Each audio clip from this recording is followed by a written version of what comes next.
Hello, it is the Abstractionist. I'm here with Venus conjunct Jupiter. Doing a quick reading. Hopefully it's quick anyway. We're using Ritual Tarot, Lover's Tarot,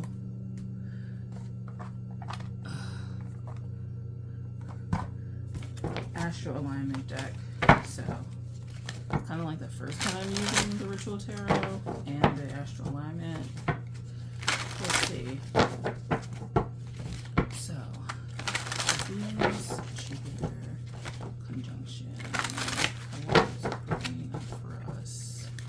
I'm using, this is the Venus deck, this is the Jupiter deck, and we'll put the card in there. Venus, Jupiter. This is a meters only, so it's going to be interesting to see what comes up here. And then the one that's in between them.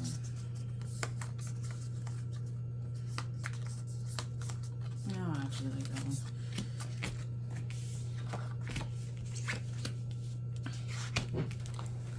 Alright, let's see. Hopefully you can see that. It's not bad. Alright, cool. So we have the Tower, the Three of Pentacles, and we have Queen Cups, which is 5 places apart.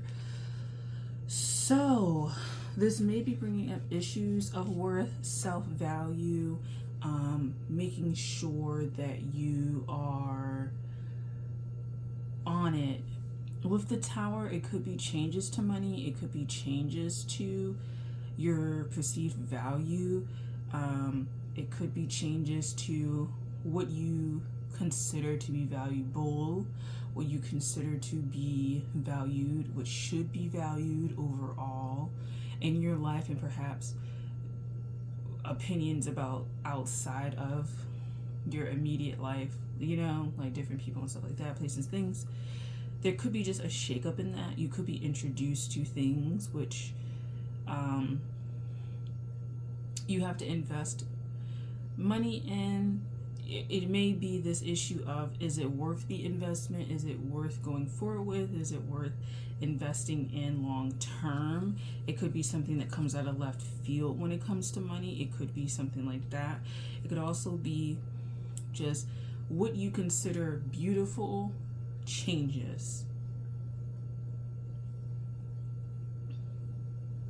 With the Three of Coins, it may be something that you felt peer pressure to do, or it could be something that you found beautiful that upon further examination you only felt beautiful because of the social constructs and the social benefits that would be given if you said that you like this or you acted in a certain way. So perhaps Venus conjunct Jupiter is more of a understanding peer pressure, understanding peer guidance, understanding peer-to-peer evaluations, and understanding that sometimes the peers aren't right, their verdict isn't right, even their like crucifixion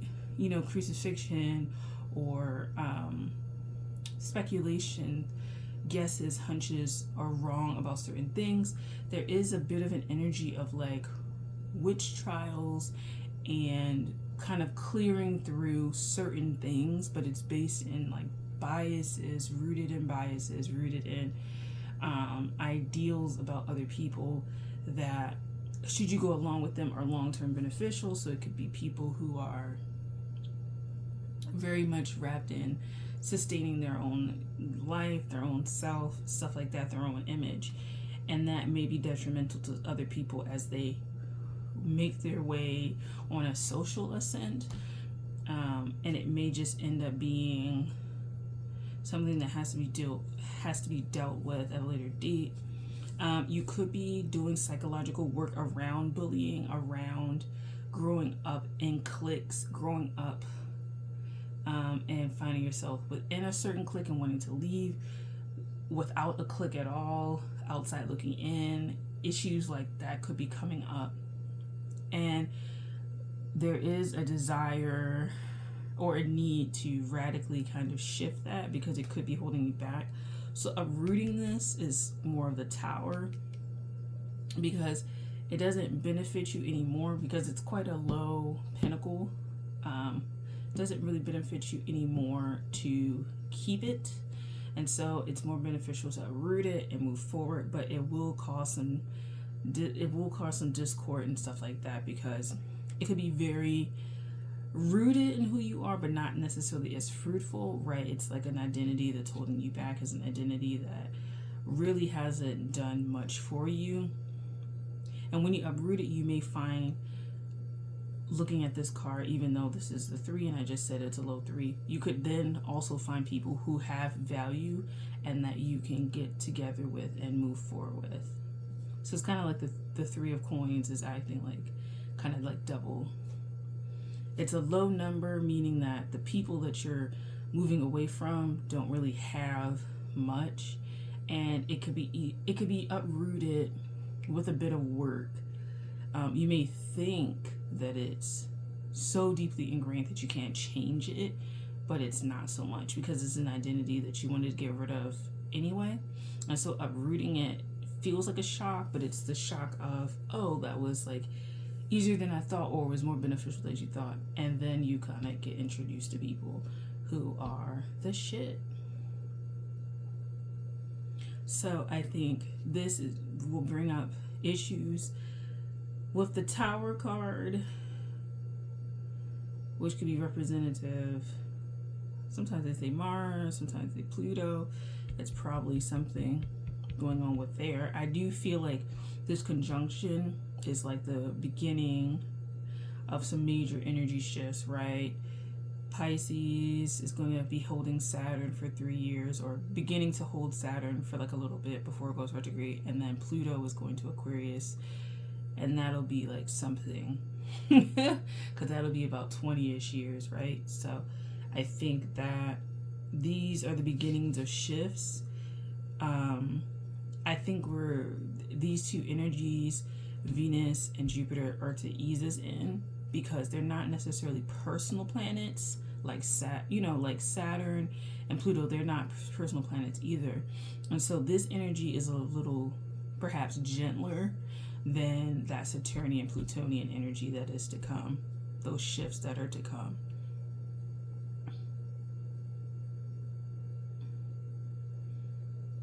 Yeah. So the benefics, stuff like that, they're coming through to help us adjust and uproot things that are kind of low yielding. And it'll be surprisingly easy, but it will cause some upsets, particularly with other people as they perhaps get uprooted out of your life.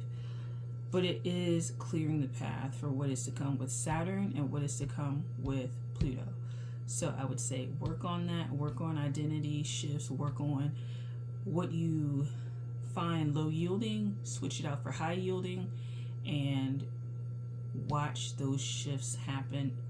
It will not be necessarily easy for some of you guys, depending on how rooted it is, but it's not as rooted as you think. So, okay, that is it. Thanks for watching, and I'll talk to you guys later. Bye.